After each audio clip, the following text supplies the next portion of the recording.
Heinrich Klaasen अभी कुछ समय पहले रिटायर हुए, निकोलस पूरन अब रिटायर हो गए हैं, और कोहली टेस्ट से रिटायर, T20 से पिछले साल retire. The same story is with Rohit Sharma. अरे भाई क्या हो रहा है? It is our time to admire, पर आप हो रहे हैं रिटायर।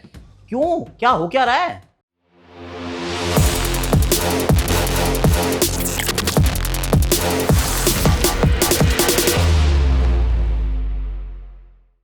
हैशटैग आकाशवाणी में आप सभी का हाथ जोड़ के स्वागत है। और कैसे हैं आप लोग?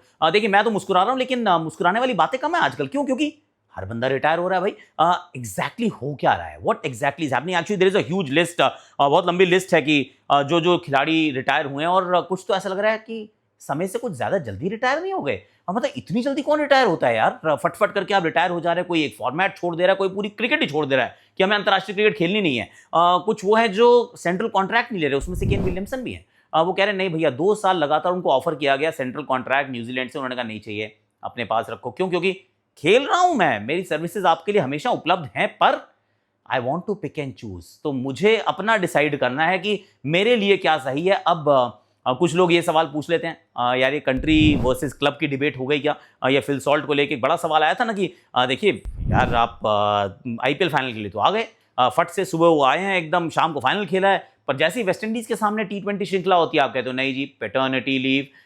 तो फिर बोर्ड कहता है सर ठीक है, it's all right. So let me just tell you कि एग्जैक्टली हो क्या रहा है। See from a cricketer's point of view, पहले क्रिकेटर का पॉइंट ऑफ व्यू देखते हैं, फिर बोर्ड का पॉइंट ऑफ व्यू देखते हैं, फिर सारे पॉइंट ऑफ व्यू को एकत्रित करेंगे। सी क्रिकेटर का point of view is very simple कि I have a very limited time span. मेरी जो शेल्फ लाइफ है ना, वो बहुत छोटी है। आप जब खरीदते हैं, वो बिस्किट खरीदते होंगे या फिर दूध का पैकेट खरीदते हो, उसके पीछे लिखा होता है बेस्ट बाय। तो वो बेस्ट बिफोर जो है वो ना हर खिलाड़ी के साथ भी आता है कि मेरा जो बेस्ट है वो इतने समय तक ही है। खुद को एहसास होना शुरू हो जाता है, एंड देन यू रियलाइज कि अब इतने समय में अगर मैंने अपना पोटेंशियल पूरी तरह से प्राप्त नहीं किया, तो जब मेरा क्रिकेट समाप्त होगा, यानी कि जब when the sun will set on my career, जब वो कर्टन्स बंद होंगे, तो कर्टन के पीछे ना मैं अकेला हूँगा। जब सूरज ढलेगा और अंधेरा हो जाएगा, तो फिर मैं अकेला हूँगा अपनी फैमिली के साथ। तो sir I am not happy, I am not okay with where I am right now. अगले 4-5 साल अगर मैं पूरी तरह से T20 फ्रीलांसर बन जाऊं, विश्व में हर जगह जाके खेलूं और बहुत सारे पैसे एकत्रित करूं, तो I can almost guarantee my happy retirement. और ये बड़ा जेन्युइन फियर है। ये कई बार ना हम भारतीय नहीं समझ पाते हैं, क्योंकि we are blessed. I be very honest. See मैं खेलूँ 10 टेस्ट मैच, 10 टेस्ट मैच ना मतलब ठीक होते हैं, पर बहुत ज़्यादा तो नहीं होते हैं ना यार। तो जो 10 टेस्ट मैच खेलता है, उसको बहुत जद्दोजहद करनी पड़ती है इन अ डिफरेंट वर्ल्ड। मतलब अगर आप न्यूजीलैंड में हैं यार, टैक्सी चला रहे होते हैं लोग यार। ऑस्ट्रेलिया में है, वहाँ मतलब प्लम्बर का काम कर रहा होता है कोई। ये सच्चाई है कि आपके पास उतनी जॉब्स अपॉर्चुनिटी नहीं होती हैं, and the cost of living is so high. तो वो दोनों ना, वो मिसमैच बहुत सारे हैं। तो ऐसे में आपके पास बड़ी लिमिटेड करियर ऑप्शंस बचती हैं। या तो आप कोच बन जाते हैं, या फिर आप वो ब्रॉडकास्टर बनने की कोशिश करते हैं, पर उसमें भी लिमिटेड जॉब्स होती हैं, and you don't always land with a good job. तो नहीं हो पाता है। पर भारत के अंदर of course things are very different. हमारे तो बंदे इसलिए रिटायर हो रहे हैं ताकि वो जो लेजेंड्स लीग खेलने फटाफट से, क्योंकि रिटायरमेंट के बाद खेलने का मौका मिलता है, and then you can earn some good money. और वो आजकल तो साल में 5-7 होती हैं। सो हमारे वाले लड़के तो अभी भी खुश हैं। इनफैक्ट अब तो अर्ली रिटायरमेंट ले रहे हैं इस चक्कर में। नॉट बिकॉज कि फ्यूचर उनको थोड़ा सा और मुश्किल लग रहा है, कह रहे फ्यूचर भी सिक्योर है, प्रेजेंट को और अच्छा कर लेते हैं। भारत वाले लोगों के लिए ऐसा नहीं है। वो इस बात का बहुत ज़्यादा फर्क पड़ता है कि आपकी अर्निंग पोटेंशियल जो है, जो वो इतना लिमिटेड है, और जिस समय पर है भी। See that's the other point. मान लीजिए you are a South African cricketer, you are Heinrich Klaasen, या फिर आप वेस्ट इंडियन क्रिकेटर हैं, आप निकोलस पूरन है। तो आपका जो earning potential to play for the country, मतलब साउथ अफ्रीका के लिए या वेस्ट इंडीज के लिए, वो इतना लिमिटेड है, इतना छोटा है कि it is not going to suffice. ये काफी है ही नहीं। मतलब भारतीय क्रिकेटर ये बात नहीं करते, इंग्लिश क्रिकेटर भी बहुत कम ये बात करते हैं, आपको नजर आते हैं, क्योंकि वो भैया 10-10, 12-12 करोड़ के सेंट्रल कॉन्ट्रैक्ट हैं। उसके बाद आप लीग्स भी खेलते हैं, एक साल में 25-30, 50 करोड़ रुपए आपने किए अंदर, एंड यू आर हैप्पी। ऐसे 5 साल यानी कि 250 करोड़ रुपए, you are looking very good.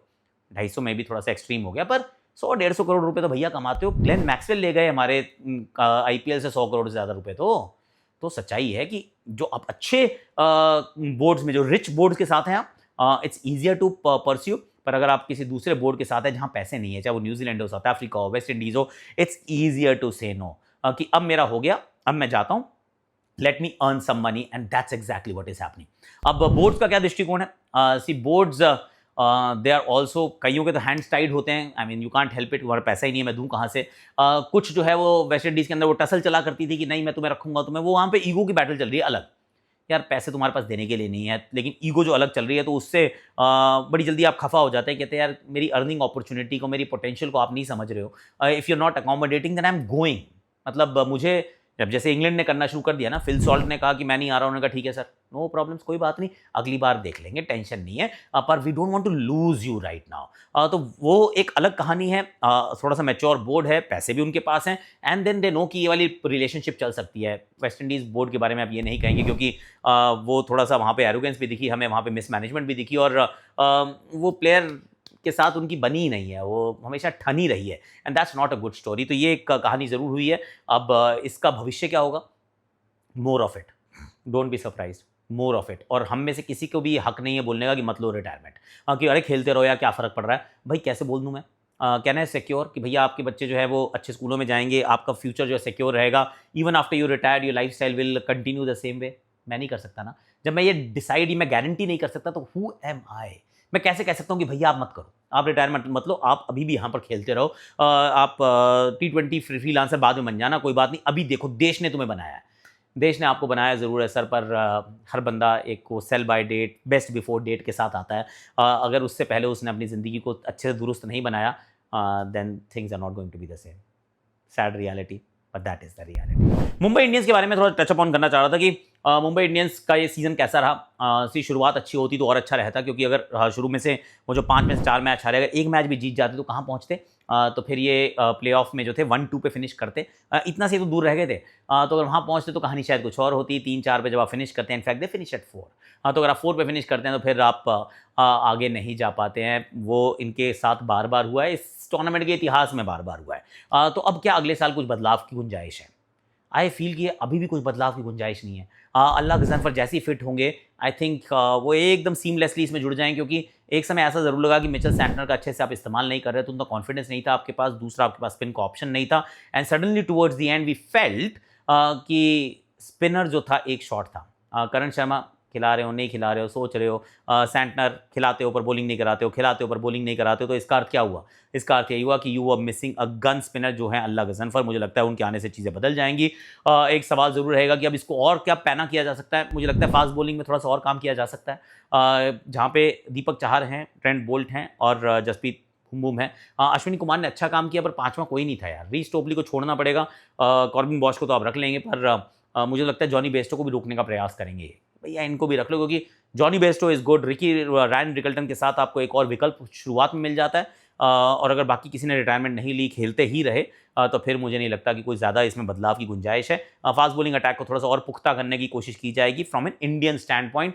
Overseas तो वैसे भी आपके पास Corbin Bosch, Trent Boult, maybe one more, but Allah Ghazanfar I think will change the fortunes of this team, ऐसा मुझे लगता है पर्सनली। अब थोड़ी सी मज़ेदार बातें बताता हूँ आपको। आज जो शुरू होने वाला है वर्ल्ड टेस्ट चैंपियनशिप, उसकी स्टीव स्मिथ, थोड़े से इंटरेस्टिंग ट्रिवियाज एंड रिकॉर्ड्स मैं थोड़ा सा बताने के लिए अच्छे होंगे। मेरे एक बंदे हमारे, मैं बताता हूँ उनका नाम, विक्टर तारापुर, ये हमारे को भेजते हैं बहुत खूबसूरत से स्टैट्स। तो उन्होंने एक स्टैट पैक भेजा, तो मैं आपके साथ शेयर कर रहा हूँ। Victor Tarapur ji, credit to you. Steve Smith का जो डेब्यू हुआ था लॉर्ड्स के मैदान पे हुआ था, न्यूट्रल मैच था वेस्ट इंडीज़ के साथ, यहाँ पे मैच हुआ था और उसमें इनका डेब्यू हुआ था। It's an interesting one, very very interesting. They played against Pakistan, sorry Pakistan के साथ। स्टीव स्मिथ का डेब्यू पाकिस्तान के साथ सामने हुआ था लॉर्ड्स के मैदान पे। और चौथे नंबर पे इनका नाम, अगर हम विजिटिंग बैटर्स के रन्स की बात करें तो 525 रन्स इनके ऊपर Donald Bradman, Garry Sobers and Warren Bradley, Bardsley, तो ये इनके चौथे स्थान पे हैं। एक बड़ी मजेदार बात और थी कि पहली बार हो रहा है ये मेंस आईसीसी इवेंट के आमने सामने फाइनल में भिड़ रही है ऑस्ट्रेलिया वर्सेस साउथ अफ्रीका। आज तक क्रिकेट के इतिहास में नहीं हुआ है, नेवर हैज इट हैपन कि ऑस्ट्रेलिया साउथ अफ्रीका, दो मजबूत टीम्स, कभी आईसीसी मेंस टूर्नामेंट के फाइनल में आज से पहले नहीं भिड़ी हैं। इनक्रेडिबल। 7 लगातार मुकाबले साउथ अफ्रीका यहाँ जीत के पहुंची है, and 9 is their longest winning streak, पर 7 यहाँ पर जीत चुके हैं लगातार। तो they are in red hot form. Pace at Lord's, that's another interesting one. अगर आप 2013 से 2023 से एक्चुअली अगर आप 2023 से लॉर्ड्स के आंकड़े उठा के देखेंगे तो 85% of wickets have fallen to the pacers. Wow, तो मतलब दोनों तरफ के फास्ट बॉलर्स का जलवा रह सकता है इस मैच में 27 साल के बाद। अगर ये ट्रॉफी जीत जाते हैं, वर्ल्ड टेस्ट चैंपियनशिप जीतते हैं, तो 27 साल के बाद आईसीसी ट्रॉफी पे हाथ लगाएगा साउथ अफ्रीका।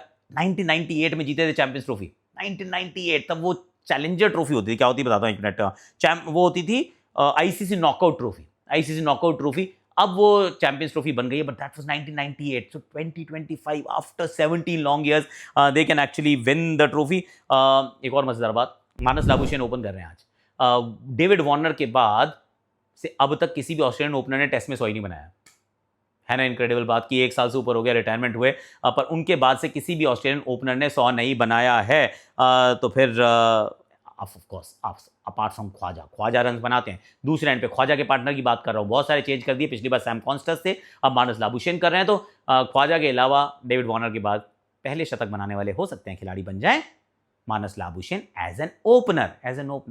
1.25 साल की कहानी। एक और बड़ा अच्छा स्टैट है, स्टैट्स आर ब्यूटीफुल। अगर आप साउथ अफ्रीका के टॉप 7 देखें इन टेस्ट क्रिकेट में, अगर उनके आप आंकड़े देखें तो 9,873 रन हैं with 21 centuries, 9,873 runs with 21 centuries. Smith alone has scored 10,271 runs 36 centuries के साथ। एक तरफ स्मिथ है, सामने पूरी टीम है। Wow, some interesting stats. और Travis Head is the only guy, सिर्फ एक ही बैटर हैं जिन्होंने मल्टीपल टन्स बनाए हैं in the ICC knockout finals में। नवंबर 19 अहमदाबाद का शतक, वर्ल्ड टेस्ट चैंपियनशिप के फाइनल में हमारे खिलाफ शतक। ऐसे हमारे सामने ही बनाया है, पर he is the only batter भैया, he is the only batter who is done that in multiple finals, ICC finals में जिन्होंने शतक बनाया हो। Last but not the least, जीतेगा कौन? पलड़ा ऑफ कोर्स ऑस्ट्रेलिया का भारी है, पर क्या ये हेजलवुड का लक हो सकता है? हेजलवुड का लक सर, आज तक कभी भी कोई भी फाइनल नहीं हारा है भाई। अभी आरसीबी को जिताया, हो सकता है इस समय ऑस्ट्रेलिया को जिता दे। Who do you think is going to win? Do let me know in the comment section। और वो जो खिलाड़ियों के रिटायरमेंट की बात है उसके बारे में भी जरा आप कमेंट सेक्शन में बताइए। और मुंबई इंडियंस को क्या कुछ करना होगा बदलाव, उसके बारे में भी आप कमेंट सेक्शन में मुझे बता सकते हैं। आज के लिए अभी के लिए इतना ही है।